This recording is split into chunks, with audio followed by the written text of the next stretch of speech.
Hello, എല്ലാവർക്കും പുതിയൊരു വീഡിയോയിലേക്ക് സ്വാഗതം.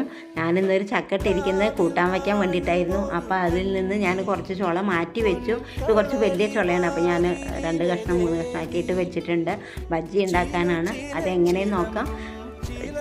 മിക്സി ജാറിൽ കുറച്ച് ചെറിയ ഉള്ളിയും കാന്താരി മുളകും കൂടെ അരച്ച് വെച്ചിട്ടുണ്ട്. ഇനി ഒരു പാത്രത്തിൽ 2 സ്പൂൺ ഗോതമ്പ് പൊടിയും ഈ അരച്ചതും ആവശ്യത്തിന് ഉപ്പും കുറച്ച് വെള്ളം കൂടെ ചേർത്തിട്ട് കലക്കി വയ്ക്കാം.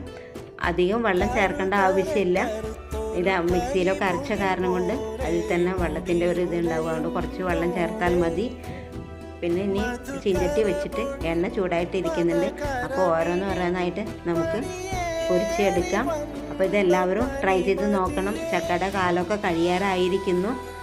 അപ്പോൾ ചക്ക കൊണ്ട് എങ്ങനെയാണ് ബജ്ജി ഉണ്ടാക്കേണ്ടതെന്നുള്ളത് എല്ലാവരും ട്രൈ ചെയ്ത് നോക്കുക. അപ്പോൾ നമ്മളിത് തിരിച്ചിട്ടിട്ട് കാണാനും നന്നായിട്ടുണ്ട്. ക്രിസ്പി ആയിട്ടാണ് ഉള്ളത്. അപ്പോൾ ഇത് ഏകദേശം ആയി കഴിഞ്ഞു. ഇത് ചെന്നിട്ട് ചായക്കൊക്കെ കഴിക്കാൻ പറ്റിയതാണ് ബജ്ജി. അപ്പോൾ എല്ലാവരും നോക്കുക.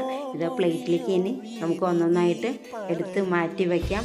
അപ്പോൾ എല്ലാവരും ട്രൈ ചെയ്ത് നോക്കുക. ഇഷ്ടമായ ലൈക്ക്, കമൻറ്റ്, ഷെയർ ചെയ്യുക. സബ്സ്ക്രൈബ് ചെയ്യാൻ മറക്കരുത്. അടുത്ത വീഡിയോയിൽ കാണാം. Thank you.